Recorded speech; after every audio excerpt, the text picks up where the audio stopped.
welcome to Wind Down Wednesdays with the Hicks marketing team. I am Nicole Hoglund, and I have Alicia Hicks, who is the founder of Hicks Marketing. And welcome to our very first Wind Down Wednesdays, where we talk all things marketing that's been going on, maybe somewhat with our clients, maybe somewhat in the industry, or just what we want to get off our chests. And we are really excited to kick things off because we are going to start talking about marketing in turbulent times, which probably is one of the most talked about things between you and I in the last couple of weeks, because we can foresee that for the next 90 days, if not more, it's going to get a little rough in terms of businesses and what happens at the end of the year. So what does marketing in turbulent times mean for you, Alicia? I've seen this movie before, as you have as well. Look, a lot of it is, it's in our heads.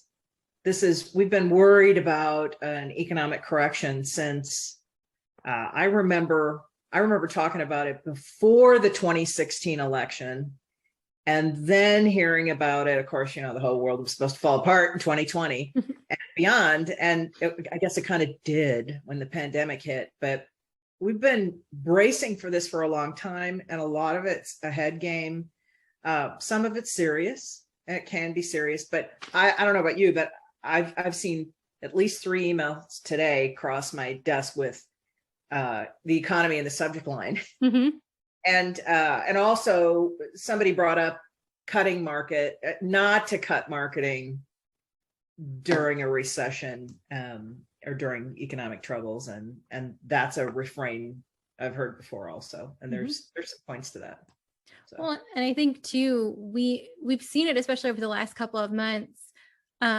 People just reading into the news and reading the articles and going a little bit crazy in, well, what am I going to do with my business? What am I going to do with here? The cost of bread was $2.99 3 months ago, and now it's $4.99. Like, what are we supposed to do? And especially when it comes to marketing your business, it's all about figuring out how to kind of ride that wave of the ebbs and flows, because there's going to be good times and there's going to be bad times, even in a recession or even as the economy takes a downturn, and figuring out how to model your business so that even if in turbulent times, you know what to switch on and what to switch off because you've planned for it. It's not necessarily something where it's hitting you in the face and you're like, oh, shoot, I need to turn off all of my marketing expenses because I have no cash coming in.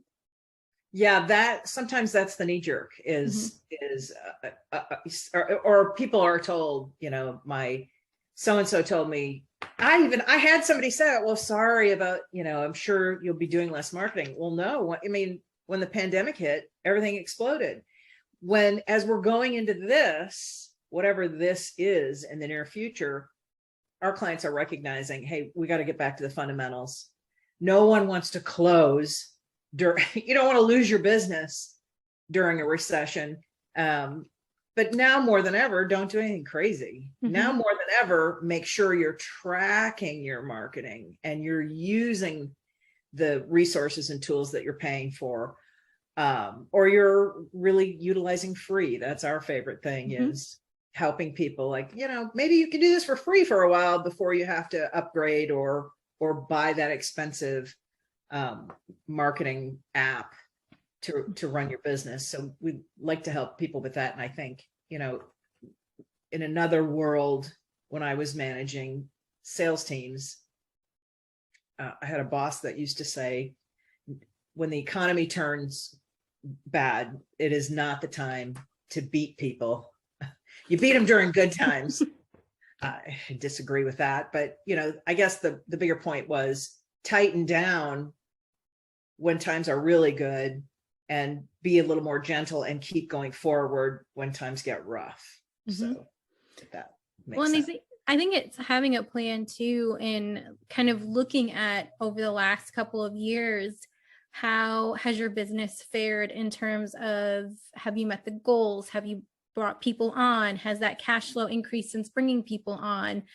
What are the tasks that still need to be here if said people were to go away, or if said resources were to turn off? And It's being more proactive in thinking and planning than just knowing in the back of your mind, oh yeah, like we're going into probably a time of economic downturn, and I know that something needs to happen, but it's not hitting me in the face right now, and business is good, so I'm just going to keep kind of riding the wave, because that wave will at some point stop, and then you will be hit smack in the face with those decisions. And we've seen it where a lot of the times those decisions are, let's just cut off marketing. Marketing is always the first thing to go in a downturn, in terms of let's just put pause on this software, let's cut these people down from full-time to part-time, or completely eliminate their position.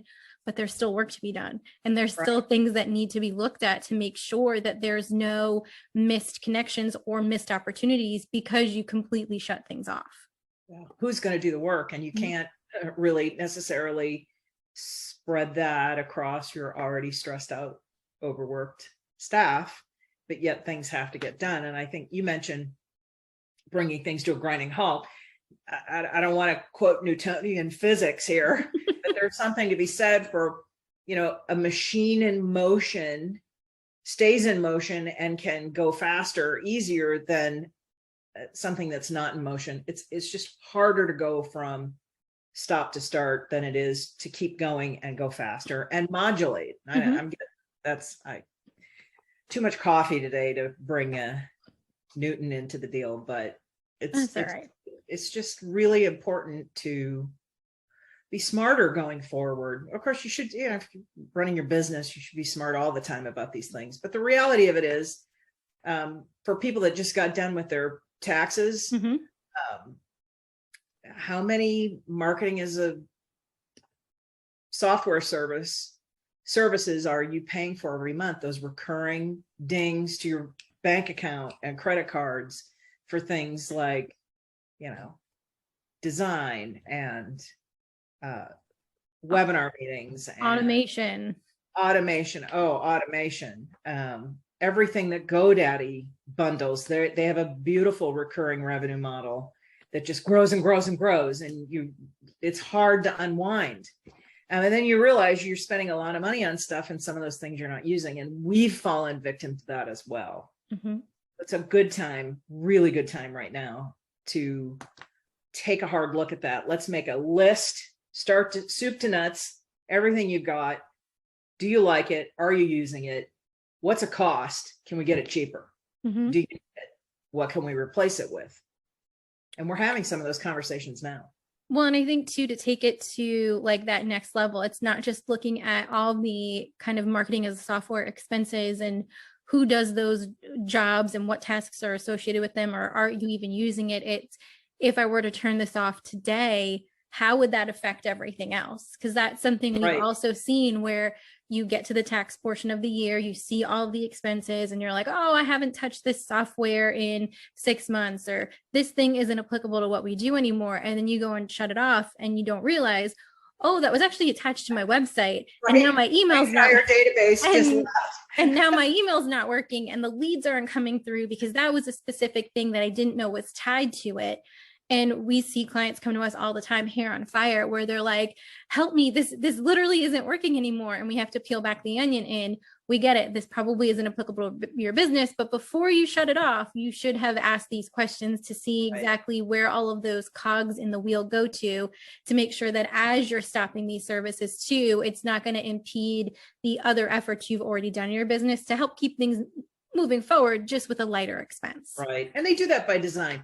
GoDaddy, not to mention them twice, but I just did. They're a great example of, your company's grown, you've gone from small, now all of a sudden you're not so small, but yet you may still be using it G Suite, for that, for everything that your email could be connected to it. And then you've snapped on all these services to GoDaddy as you've grown, because you're upping your email use with new employees. And then before you know it, the price gets high and you're like, I got to cut this back. And when you do get a live person and they accept your cancellation, then you find out you go a weekend without getting any email. You think that's a little suspicious, and you realize you've interrupted technology that you depend on. And there's nothing worse than suspecting that your email isn't working or that you're not getting things. That's terrible. Well, there is one thing worse, and that's not getting leads, Mhm. getting customer requests. And then you find out they're trapped in the back of your website, WordPress dashboard. Mhm. And you find them 6 months later, people that would have been business. So, Or we've also seen this too, where clients have shiny object syndrome and they see the latest and greatest deal for some sort of marketing tool that they really would love to use. And either they never use it or they make the switch and then break whatever they were using prior in the process and having I know to you're talking about me. everything. No. Totally talking about me. It's okay. It's okay. But that's also something too, is as things tend to kind of slow down and people tend to kind of put that barrier up as to what they're willing to spend and what they shouldn't be spending and things like that, it's also not getting caught in the hype of, okay, well, I'm not spending the $800 a month in this really great marketing automation system, so let me just go dump $400 a month into another marketing automation system Right. that I'm not going to use, or another tech stack tool that someone told me was really great, but because it's industry specific, it doesn't really apply to your business. So it's also looking at your spend, seeing where you can cut back, not getting caught in the shiny object syndrome of all these million great different marketing tools that you could potentially use because someone else is using them. You don't want to get left behind. But we like to take it back to the foundations. It's looking at everything that you have and what are the things that absolutely must keep going in your marketing tool deck and things to keep your goals moving so that you can function and know that you function well. And a lot of the times it comes back to your website, your social media platforms, and not all of them. We are not talking about going on all, 10 different platforms that are available right now. We're talking about choosing the one that you know your customers are going to be on, your email marketing software that could even be for free, and also figuring out how to make it all function so that it's more automated than having to go in and manually do everything. Right. And people say that all the time. How do I get this stuff just to move by itself where I'm not doing it? Mm-hmm. Well, that's the goal, right? But somebody's got to be doing it. There's setup that needs to be done and processes that need to be thought through to get to that point. But when we get to that point, then it's easy. And then you can go on about your business doing more important things. Mm-hmm. But there's setup involved, setup and maintenance and thought and all kinds of things that sometimes people miss. Yeah. And that's kind of, we like to think we do the sticky, hard work that no one really likes to do, but it's important to do. Right. You don't love it. It's okay. I mean, we're working across I would say at least a half a dozen different CRMs. Mm-hmm. And we're working so deep in them that we know if you know what they do, you can pretty much hack whatever gets thrown at you. For the most part, there's Mm-hmm. some nuances, but being able to figure things out and move processes and projects forward so that our clients aren't spending 2 hours, literally 2 hours trying to get a post up on Facebook because they don't understand the changes that happen with Meta. Mm-hmm. And what they used to do isn't working anymore and they can't find their other page and what happened.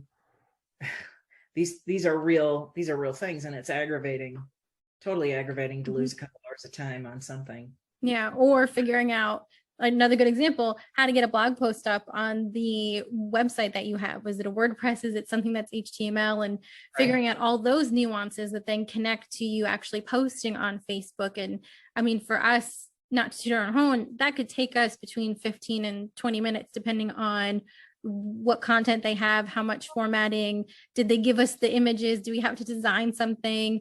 Whereas we've seen clients come to us and they say, I just wasted an hour and a half trying to do this. I literally got 3 things into this thing and I have no idea what it's going to do, where to go to publish it, or what the ramifications are going to be if I do something and break. So, right. And it's one of those things, it's because we've been into those systems and we know how to get around it, that we can do those tasks efficiently and we can do them timely. That saves a lot of our clients time and money so that they can keep doing like you said, moving the business forward in terms of what they should be concentrating on that brings in more business, even if it's slower, because we know we're going into that economic downturn that we love to talk about.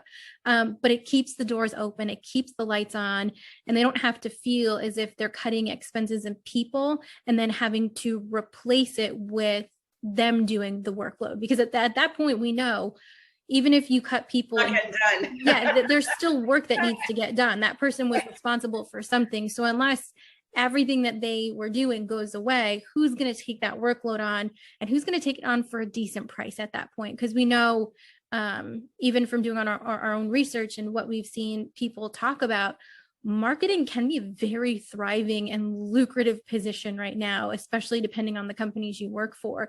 But once they scale back, they need to know who they can go to in order to get the job done without necessarily having to empty their pockets again, because it may have been not a good investment. Yeah. Well, we've followed a couple of cleanup jobs, and they're, it happens. Mm-hmm. And it's a tough interruption when we see this is really evident on, let's say, LinkedIn. When you are engaged and then you stop, you go back to the start line in terms of working that system so that the content you post gets seen, so that so you're visible, so that you're a thought leader. You start over again. So you sink some costs in that, and mm-hmm. people say, well, I don't know. I don't care so much about it. Well, using LinkedIn as an example, they're owned by Microsoft. That even if you don't care about LinkedIn, it's a very important component for search, mm-hmm. for your brand. And a lot of times people go to LinkedIn to check you out before they go to your website. We do that all the time. Right. Well, we're clients and things that we also want to check out for our clients. We go to LinkedIn all the time to check you out, see what's going on, then go to the website to verify that it's legit, then maybe contact you. And I think the biggest thing is it's having a plan in place, because you may have all the bells and whistles right now. You may be doing, automations that would even blow our minds in terms of all of the intricacies and things that go on with that. And you may be on all the social media platforms and posting twice a day. But at some point, there's going to come a time where that needs to take a step back because of what's going on with all businesses, not just yours, but all businesses are feeling this. And how do you know what the right plan is to be consistent so that at the end of it, when the economic downturn turns into an upturn, that mm-hmm. you're poised for growth and you're not poised to start from the starting line again. Right. And that's where we see it happen, is we come in when people are starting to start over, and we need to help them go from the starting line to even get into the race where maybe their competitors have already been in the race and they figured out that secret sauce. And that's kind of our sweet spot, is we do the crawl, walk, run method, where our clients are able to understand that we're going to take you from here. We're going to get you to where your goals are consistently being met. It will take time. It'll take right. our elbow grease in getting it done, because we know that one of our sweet spots is getting all the tasks done for our clients. But at the end of the day, you'll be able to start seeing results. It'll start being consistent, which is a lot of the things that we see with clients sometimes and prospects, is the inconsistencies is what trips them up. If they were just to keep on doing the things that they were doing, the snowball effect would happen and results would start being seen. And maybe there would be some pivots and twists and turns, but at the end of the day, instead of random acts of marketing. Yeah. And then to say, well, it doesn't work. But, consistency does win the game, and that's with anything. Mm-hmm. And consistency doesn't have to cost a lot, but if there's a specific plan in place that is understood by both parties and there's a goal that's tied to it, a lot of the times it's just giving it time to breathe and allowing the people to do what they need to do to get it done, to see where the results are, and then pivot or keep going based off of what you need. I think also really tracking those weekly efforts. Mm-hmm. It was kind of funny the other day. I realized nobody ever cancels a client like a weekly update conversation. No, nobody ever misses those calls. we schedule those all together, and you just know no one's not going to show up because they all want to see what's happening. And then that's a chance to say, here's what happened, here's what's happening, what adjustments need to be made almost in real time. Mm-hmm. Do we need to make any adjustments? Are you happy with this? Do we let it roll? And then you see that cumulative effort over time. I always like to say it's hard when you get an invoice or you have to pay a bill and you say, what did I get from this? And that's, I think that's really a big key differentiator that we're talking about, is that you know every step of the way where things are, what's happening, what's going, what's been done, what's coming up. And so that the motion keeps rolling and you can see what you're paying for and what you're getting.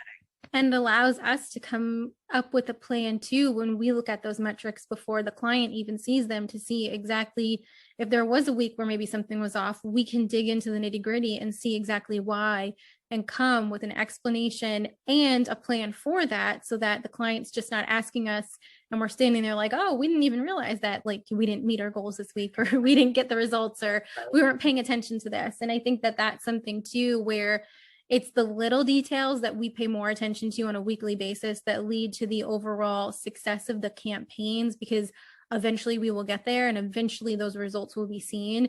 But because we have those small details that we show each client week by week, as opposed to month over month, they love it and they want to get on those phone calls and they want to see what's going on, because to them, that means that their investment is worth it. And we want to show them each and every week that their investment is worth it, as opposed to signing a 6-month contract and being 6 months down the line and them seeing, what did I just dump $30,000 for? Right. Exactly. What did I get? I don't know. Well, you're never in that spot. So I would like to know if we're on the same wavelength with this, but if you could come up with like a basic foundational plan for when small to medium-sized businesses start to figure out that they need to either come up with a plan, or they do need to take a little bit of a step back in terms of, what do I need to do in order to make sure my marketing lights don't turn off, but I know that I need to stop some things because it's just not cost effective, or it just isn't going to return the profit in these economic downturn times. What would you say are like the 5 things that businesses would need to do now, or at least can plan for, so that they know that there are things that they can do in order to make sure that their business survives? Well, I mean, I'm going to say right off the bat, if you're stuck, or you're concerned, or you're feeling a little strung out and you don't know where things are, then we need to hop on Zoom. We need to get together and talk about a 90-day, a huddle, quick start, jump start program. Put the name in that makes it easier for you to digest. Right. Jump in there so that we can say, let's do an analysis quickly. What you want, where you are, what you have, what are your resources, and then cobble that together. But the components are, first thing is the website. When was the last time you refreshed it? Are you happy with it? Does it work? Are there broken links? Are there copy changes that need to be made? Are you offering products that are on your new website? A lot of people think, I've built a website, we're good. Website's a real, alive, living thing. It could be Frankenstein, but it's alive. And it will never be perfect, and it'll never be finished. The main thing is you got to stay ahead of making it appealing to people that visit your website, making it easy for them to do business with you, making it easy for them to know, I landed on your website. I see, obviously it is what you do. So the website refresh or triage in some cases, really, I mean, we don't go in saying you need a new website. We go in and say, what are the deficiencies? What can we fix? And it can be as simple as copy. If you have a good website that's built on solid structure, you don't even need to blow it up when you need a new website. You can build onto the good guts of what you have. But the main thing is cleaning up the awful things first. And then Oh, Oh, go go ahead. ahead. No, you go ahead. I was just going to say, and then also cleaning up the bad things, making sure that it's good, but then also making sure that it's searchable and that you are being looked at for the terms that your prospective clients would be looking for you for, which I think sometimes people think that it's the obvious because they know what their business is. But taking a look at the keywords in your analytics and your Google keyword planner will show you truly what people are searching for and how you're ranking for it. And a lot of the times our clients are very shocked by the keywords they're being found for because they wouldn't even thought of that, but their customers did. Or like one person I know who's mad at the keywords that people are using to land on his website. I don't even do that. I'm like, well, they're finding you. Mm-hmm. They're finding you because of that. And what's funny is those keywords aren't even on his website. But there's, right, there's a message there. And then he doesn't have time. Who has time? And that's so boring for most people. That's just easy to offload Mm-hmm. to someone who cares and stays up on what's changing in that area and why it matters. A big thing is Google My Business. That's what I was going to ask you about. That's huge. And there's more changes coming. And, Google, Facebook, all these platforms do this. But now Google is trying to make it where you're more, what do we say, engaged with your GMB profile. And if you are, they're going to give you some extra search fairy dust for no money. Mm-hmm. So the more your Google My Business profile is complete and you're using it, and maybe we just set up a system for a client to, after they close their client business, the system sends an email saying, hey, would you give us a rating? Thanks for your business. Would you mind taking a sec? And we automate that, make it easy. Customers just click 5 stars, and then that's going to build their search visibility. Mm-hmm. And also the ability to post within that profile. Huge. So people who are really using that, and we have some clients that are like, B2B, what do I need it for? You need it. Mm-hmm. Well, and if we're a remote company, I can't put a location in. There's a workaround for that. Well, and I think too, a lot of times people don't even realize how impactful Google My Business is. And if you don't even know if you have a Google My Business listing, Google yourself and see what comes up. And if you need to claim it. It is a bit of a process to be able to claim it too, because it's not just a quick online, this is my listing. I'm the owner. There's a postcard and a number, and it could take a couple weeks. And so it's one of those things, it can have a very big impact on your business, but not realizing that you should be utilizing it is just the first step to helping you appear more in searches so that your website and your business is more readily found by the available audience that you want.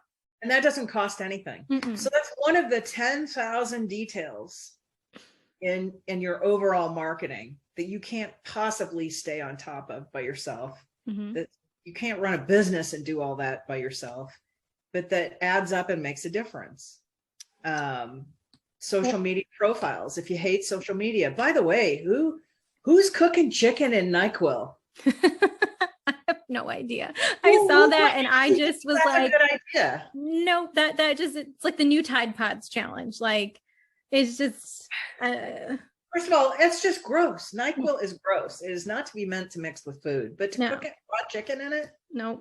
Mm-mm. That's the latest TikTok challenge. Yes. Social media, which we don't dabble a whole lot in that. If that's appropriate for clients, we have a strategy, but a lot of our clients are LinkedIn and Facebook in that order. Some Instagram too, but that's not necessarily. Instagram also, more and more Instagram. Mm-hmm. But social media is another thing where people, number one, they hate it. Number two, they say, I can do it myself. You can't. You can. You won't. And not even doing it themselves, doing it consistently themselves. Right, are you posting multiple times a week, or are you just putting a post up there and hoping that in the next 7 days it gets shown to the right people? Because in about 15 minutes, that post is not being shown anymore. And I've really have noticed this just this morning with a client who's starting a regular routine posting schedule and is getting no views. We got to work that algorithm. There's just a lot of nuances to it. But the big thing is what about your profile? Mm-hmm. What does it say? Are you using LinkedIn like a resume still, which mostly is not appropriate, depending on what some people have it where the system thinks that they're seeking a job, Mm-hmm. but they're really a hiring company. There's a lot of a million settings on the back end that need to be looked at. There's just so many. I'm just overwhelmed with what I could say. Also, some of these platforms have added additional services because they have to keep going and inventing something new. And there's really some new clever tools that are free that can help you grow your email list, drive traffic to your webinars, that can really help you in ways that are valuable and don't cost anything. But you may not know that because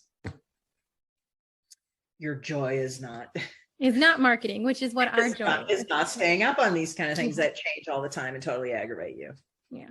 And us too sometimes. But I mean, I guess in terms of like marketing in turbulent times, we've hit on looking through the cost of all of the different marketing as a service softwares that you have in your wheelhouse. Looking at your website, is it up to date? Is it running? Is it functional? We've looked at Google My Business and social media profiles and social media strategies and posting consistency and doing all of that stuff. I think when you drill it down to like the very nitty gritty of what we've been talking about, we want to help you figure out your plan, figure out the consistency that it needs to happen, and do it for you so that you can go do everything else that needs to be done in your business to keep the lights on, to keep the doors open, and to keep the profits coming in, while you know that you have a very strong team behind you that's going to alert you week after week on the progress of every single project you put us on, that will be flexible in terms of what we can work on with you. And at the end of the day, that your goals are being met.